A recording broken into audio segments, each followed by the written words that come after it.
Desde o começo, isso tem sido quase uma disputa de colapso competitivo. Agora, colapso competitivo, esse termo foi criado por Elliot Cohen em referência à Primeira Guerra Mundial. E olha, eu acho que é uma boa forma de entender o que está acontecendo agora. Quando falamos em colapso competitivo, do que estamos falando exatamente? Você acabou de explicar. O Irã não vai colapsar. O Irã vai manter o rumo até o fim, porque essa é uma questão existencial para o país. Então, existe alguma possibilidade de um acordo negociado que fuja desses pontos? Sim, mas só do lado dos Estados Unidos.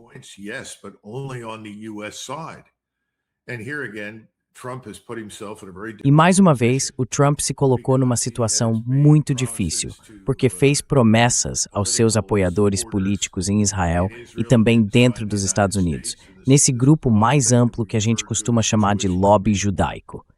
E ele disse ao povo americano que, no fim das contas, ele é o vencedor, o cara que sempre sai por cima e por aí vai.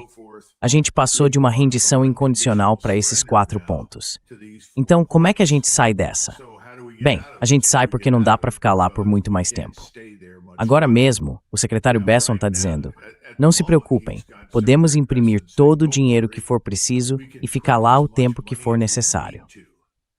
Pois é, vamos ver. Eu acho que o mercado de títulos, em especial, vai desabar antes que ele consiga imprimir os bilhões adicionais que seriam necessários para manter nossa presença por lá.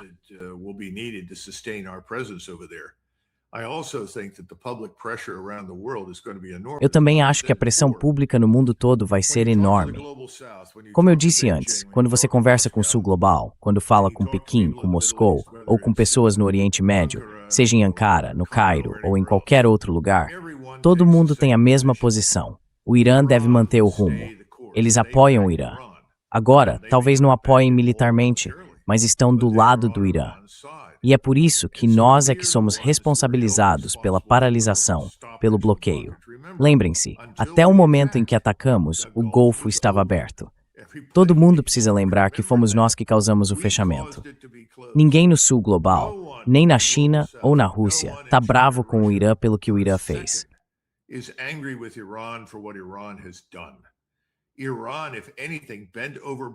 O Irã, na verdade, fez de tudo para se dar bem com a gente.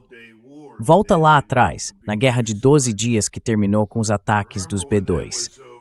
Lembra quando tudo acabou e o presidente Trump anunciou que não existia mais programa nuclear, que tinha sido destruído para sempre, que a guerra tinha acabado? Eu acho que era isso mesmo que ele queria, mas ele não conseguiu fazer acontecer. Não conseguiu manter aquilo. Não conseguiu manter por causa do Netanyahu e dos apoiadores dele, que são bilionários nos Estados Unidos. Esse é o grande impasse.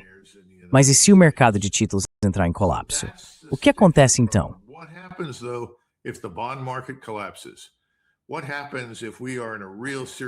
O que acontece se a gente entrar numa crise financeira realmente séria, que é para onde eu acho que estamos caminhando agora? A minha resposta é: vamos ter que tomar decisões difíceis do nosso lado. No que é que a gente vai ceder? Até que ponto vamos ceder? Será que voltamos atrás e dizemos, olha, a gente queria essas 4 coisas, mas tudo bem, vamos liberar esse dinheiro e fazer outra coisa. Só que não vamos liberar tudo de uma vez. E, aliás, ainda dá para negociar como é que a gente vai participar, ou não, no Golfo Pérsico, no acesso e por aí vai.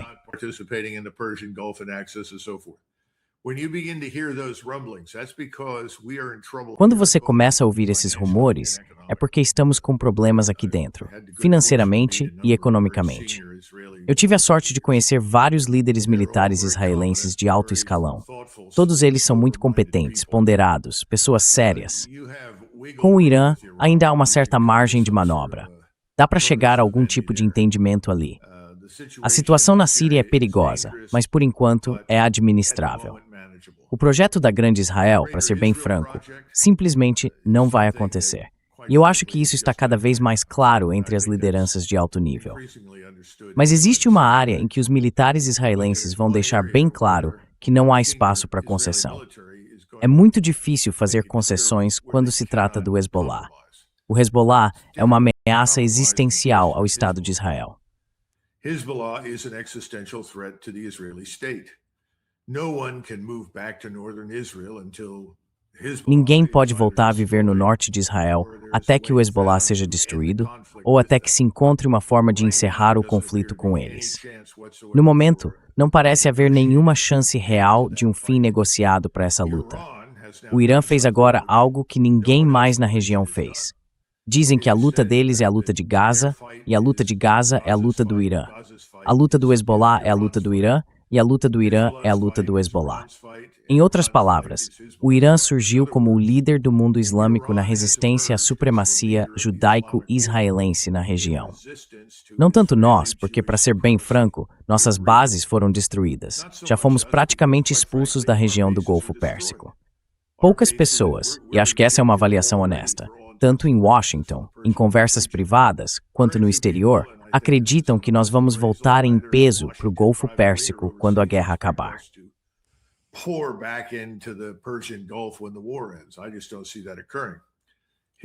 Eu simplesmente não vejo isso acontecendo.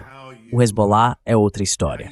Eu não sei como lidar com isso, sendo israelense, a não ser com uma política de terra arrasada, porque os dois lados são irremediavelmente hostis um ao outro.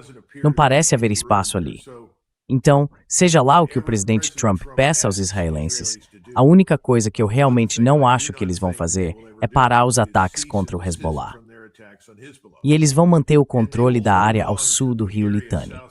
Sabe, talvez em algum momento tentem repovoar essa região com judeus que possam trazer dos Estados Unidos ou de outros lugares da Europa, talvez. Mas eles não podem permitir que o Hezbollah se organize e transforme essa área numa nova base de ataque contra Israel. Isso simplesmente não é possível.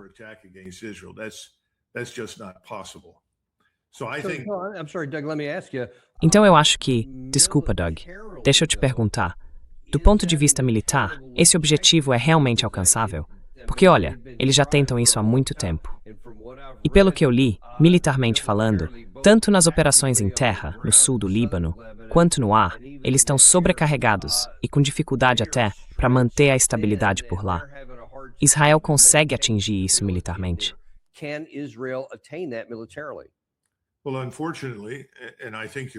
Bom, infelizmente, e eu acho que você tem razão, e acho que alguns oficiais israelenses de alto escalão já levantaram esses pontos, mas isso não fez diferença, porque não há disposição para chegar a nenhum tipo de acordo que deixe aquela área ao sul do rio Litani nas mãos de alguém que não seja Israel. E eu acho que isso é um grande problema para os israelenses. Quer dizer, se fosse possível encontrar uma forma de finlandizar o Líbano, e eu digo finlandizar no sentido mais sério da palavra, talvez isso pudesse funcionar. E eu certamente encorajaria os israelenses a pelo menos explorarem essa ideia. Mas eu não acho que isso seja viável. Meu instinto me diz que talvez não seja possível. Então, eu acho que o presidente Trump pode conseguir muita coisa do que ele quer, mas quando se trata do Hezbollah e do sul do Líbano, simplesmente não dá para negociar isso.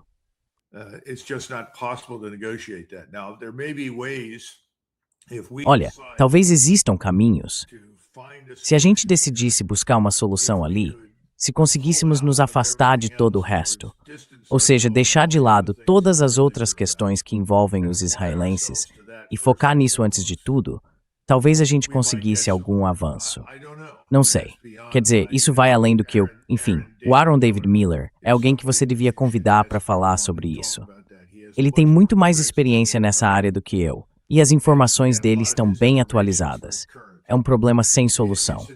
E é uma pena que a gente tenha começado essa guerra no Golfo Pérsico, porque se não tivéssemos feito isso, não veríamos nenhuma detonação nuclear tão cedo. Isso é um monte de bobagem.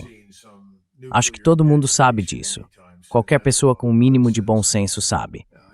Mas talvez a gente pudesse ter juntado as cabeças e encontrado uma solução melhor para o Líbano.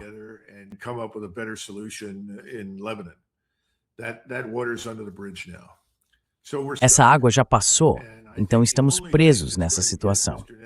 E eu acho que a única coisa que vai realmente chamar a atenção do Sr. Netanyahu é a retirada total de todo e qualquer tipo de apoio militar a Israel. Ponto final.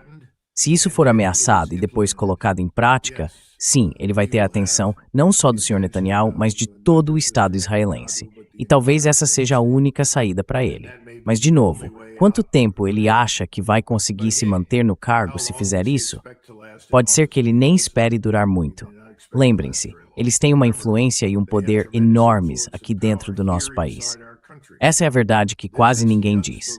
E cada vez mais, eu ouço pessoas sendo acusadas de antissemitismo, quando, na verdade, elas não são antissemitas.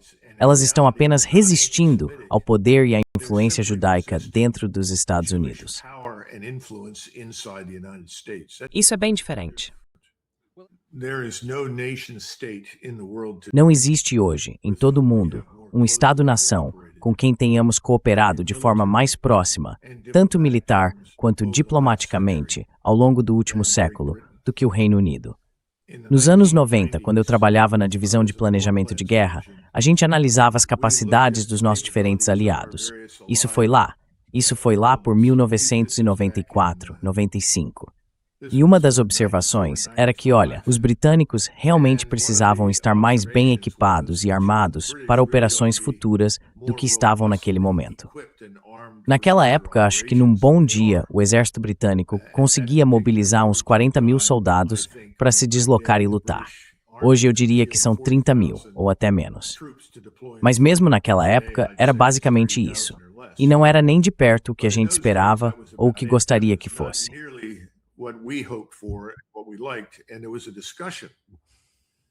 E houve uma discussão sobre se deveríamos ou não ir ao Capitólio e recomendar algum tipo de programa de ajuda, um programa de ajuda militar, parecido com o que já tínhamos feito, aliás, para Israel, só que nesse caso, para a Grã-Bretanha, para o exército britânico, para que eles chegassem a um nível muito mais capaz do que estavam na época. E isso foi descartado quase que imediatamente. Totalmente inaceitável. E o motivo não era que a gente não gostasse dos britânicos, mas porque não íamos deixá-los entrar no círculo mais restrito das Forças Armadas dos Estados Unidos. O risco era grande demais, e a gente não ia fazer isso. Também não íamos nos tornar parte do que eles chamam de complexo militar industrial parlamentar. Israel sempre esteve presente nisso. Israel sempre teve participação nessas coisas.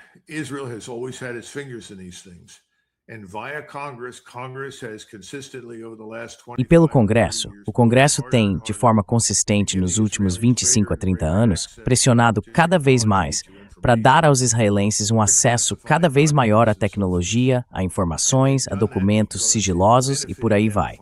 E fizeram isso porque havia um benefício financeiro para eles. Depois, nomeamos pessoas para cargos importantes dentro do Departamento de Defesa que tinham laços muito próximos com os israelenses. Perigosamente próximos. Eu acho que isso começou a ganhar força lá para o fim do governo Bush. E a partir daí, esse problema continuou existindo. O segundo governo Bush, com certeza se encaixa nesse padrão em que a gente basicamente abriu tudo. Isso é algo que precisa ser revertido de cima para baixo. A gente precisa de novas leis. Leis muito mais rígidas em questões de segurança.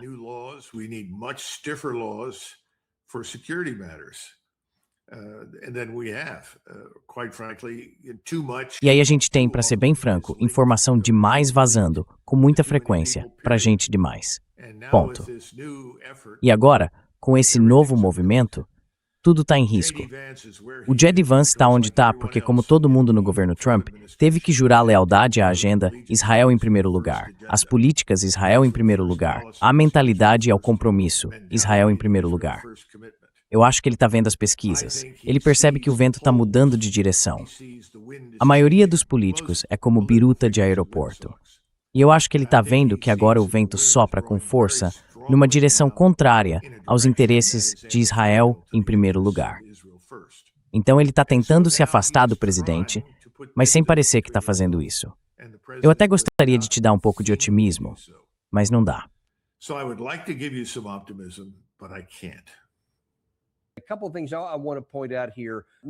Tem algumas coisas que eu quero destacar aqui.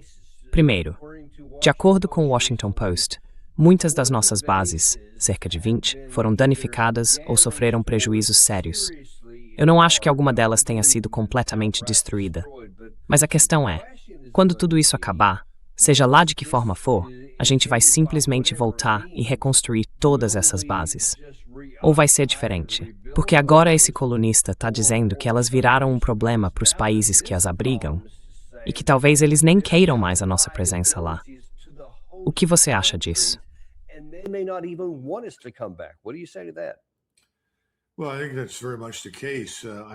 Olha, eu acho que é exatamente isso. E eu também queria encerrar aquele último ponto, perguntando para todo mundo que está ouvindo. Quantas vezes a gente destruiu a insurgência do Vietcong no Vietnã do Sul antes de finalmente sair de lá? O tempo acabou. Pelo menos 6 ou 7 vezes. E quantas vezes a gente disse que tinha acabado com a insurgência no Iraque, aquela que era contra a nossa presença, antes de ir embora de vez? Pelo menos 3 ou 4 vezes, pelo que eu me lembro, ouvindo os porta-vozes das forças em Bagdá. O que eu quero dizer é que esse tipo de coisa continua acontecendo. E quando a gente tenta falar sobre o custo real é varrido para debaixo do tapete, Dan. Ninguém fica sabendo. O custo é em sangue e dinheiro. E, sinceramente, isso é a última coisa em que qualquer pessoa no topo da estrutura de poder em Washington pensa.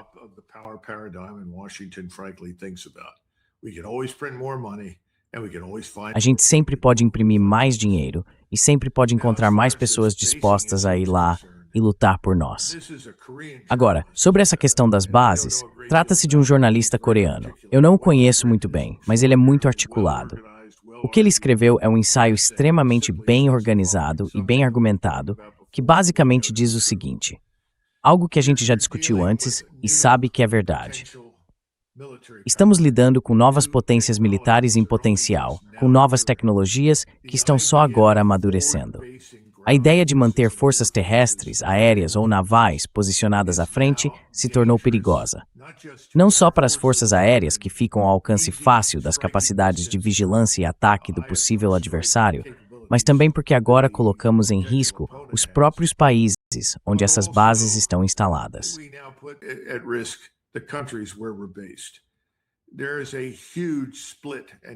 Existe uma grande divisão, e já faz tempo, entre nós e a maioria dos nossos aliados na Ásia por causa da questão de uma guerra com a China.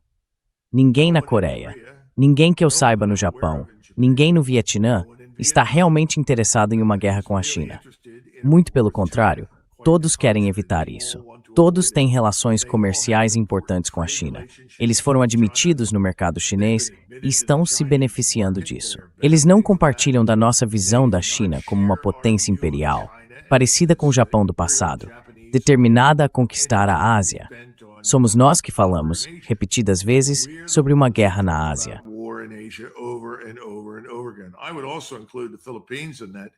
Eu também colocaria as Filipinas nessa categoria. Mas as Filipinas estão tão desesperadas por ajuda e apoio da nossa parte que provavelmente vão aceitar quase qualquer coisa que a gente oferecer. O ponto que eu quero destacar é que ele está certo. Esse jornalista coreano tem razão. A gente não precisa mais estar nesses países, e a nossa presença lá pode ser, sim, potencialmente perigosa para quem vive nesses lugares. E isso inclui a Coreia e o Japão, na Ásia, sem dúvida, e provavelmente também as Filipinas. E, de novo, não é por causa de uma invasão iminente, mas porque, quando uma guerra começa, você olha para o mapa e tenta identificar todos os danos que o inimigo pode causar, as piores coisas que ele pode fazer contra você. É isso que orienta o seu raciocínio, ou pelo menos deveria orientar.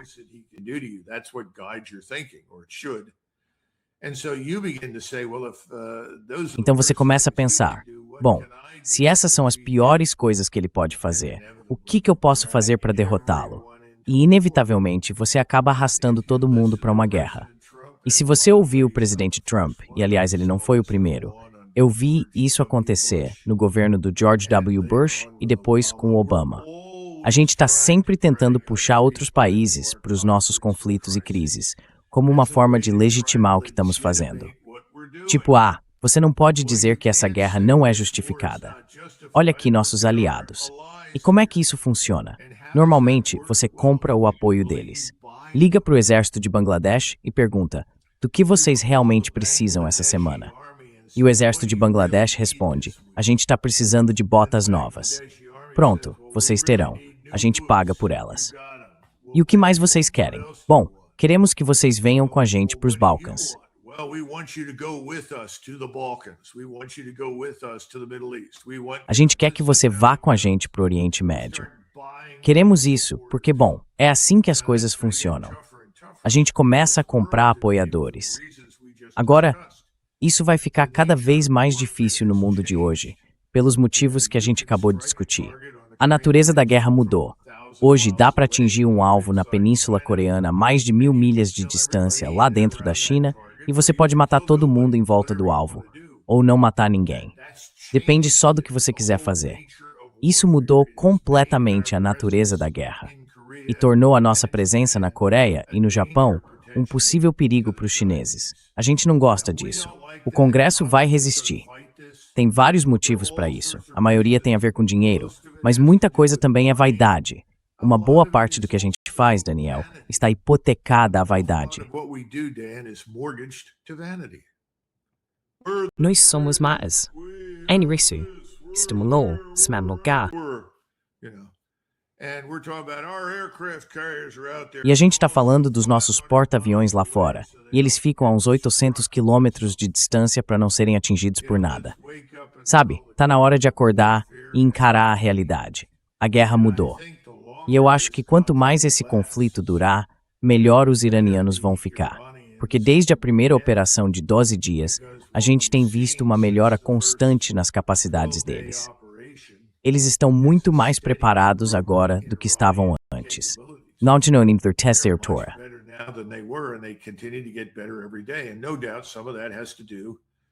E sem dúvida, parte disso tem a ver com a ajuda que eles estão recebendo da China e da Rússia. Mas seria um erro grave subestimar as capacidades dos iranianos. Eles têm engenheiros muito competentes, especialistas em mira, gente que estudou a gente e entende melhor do que imaginamos o que fazemos e o que não fazemos. E no fim das contas, eles se mostraram surpreendentemente eficazes. Então, de certa forma, acho que do ponto de vista militar, nesse momento, seria melhor parar enquanto ainda estamos em vantagem. Mesmo que eu não ache que estejamos em vantagem estratégica, eu preferiria não revelar mais nada a eles do que o absolutamente necessário neste estágio. You know we don't have sponsors because we hate to hit you over the head with ads. I don't like them. So show a little love back. Subscribe, like, and send this to somebody you care about.